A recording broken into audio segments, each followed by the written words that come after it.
स्वामी विवेकानंद की प्रेरक कहानी घमंड कभी ना करने का ज्ञान। तो बात उस समय की है जब स्वामी विवेकानंद अपने लोकप्रिय शिकागो धर्म सम्मेलन के भाषण के बाद भारत वापस आ गए। अब उनकी चर्चा विश्व के हर देश में हो रही थी। सब लोग उन्हें जानने लगे थे। स्वामी जी भारत वापस आकर अपने स्वभाव अनुरूप भ्रमण कर रहे थे। इस समय वे हिमालय और उसके आसपास के क्षेत्रों में थे। एक दिन वो घूमते घूमते एक नदी के किनारे आ गए। वहां उन्होंने देखा कि एक नाव है पर किनारा छोड़ चुकी है। तब वे नाव के वापस आने के इंतजार में वहीं किनारे पर बैठकर इंतजार करने लगे। एक साधु वहां से गुजर रहा था। साधु ने स्वामी जी को वहां अकेला बैठा देखा तो वह स्वामी जी के पास गया और उनसे पूछा, तुम यहाँ क्यों बैठे हो? स्वामी जी ने जवाब दिया, मैं यहाँ नाव का इंतजार कर रहा हूँ। साधु ने फिर पूछा, तुम्हारा नाम क्या है? स्वामी जी ने कहा, मैं विवेकानंद हूँ। साधु ने स्वामी जी का मजाक उड़ाते हुए उनसे कहा, अच्छा तो तुम हो वो विख्यात विवेकानंद जिसको लगता है कि विदेश में जाकर भाषण देने से तुम बहुत महान साधु बन सकते हो।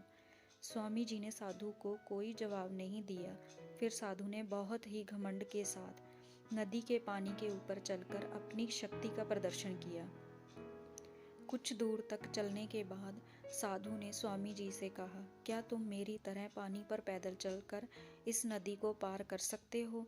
स्वामी जी ने बहुत ही आदर और विनम्रता से साधु से कहा, इस बात में कोई शक नहीं कि आपके पास बहुत ही अद्भुत शक्ति है, लेकिन क्या आप मुझे यह बता सकते हैं कि आपको यह असाधारण शक्ति प्राप्त करने में कितना समय लगा?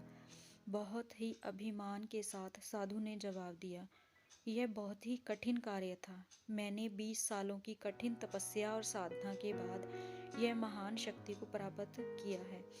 साधु का यह बताने का अंदाज बहुत ही अहंकार भरा था।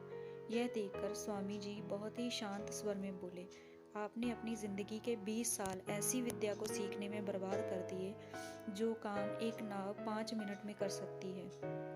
आप ये 20 साल निर्धन बेसहारा गरीबों की सेवा में लगा सकते थे या अपने ज्ञान और शक्ति का प्रयोग देश और देशवासियों की प्रगति में लगा सकते थे, परंतु आपने 20 साल सिर्फ 5 मिनट बचाने के लिए व्यर्थ कर दिए। ये कोई बुद्धिमानी नहीं है। साधु सिर झुकाए हुए खड़ा रह गया और स्वामी जी नाव में बैठकर नदी के दूसरे किनारे चले गए। इस कहानी से हमें यह सीख मिलती है कि ज्ञान और शक्ति का सही प्रयोग आवश्यक है। किसी शक्ति को प्राप्त करके यदि हम उस पर घमंड करते हैं तो यह मूर्खता है। शक्ति का सही जगह पर इस्तेमाल करना ही वास्तविकता में बुद्धिमानी है।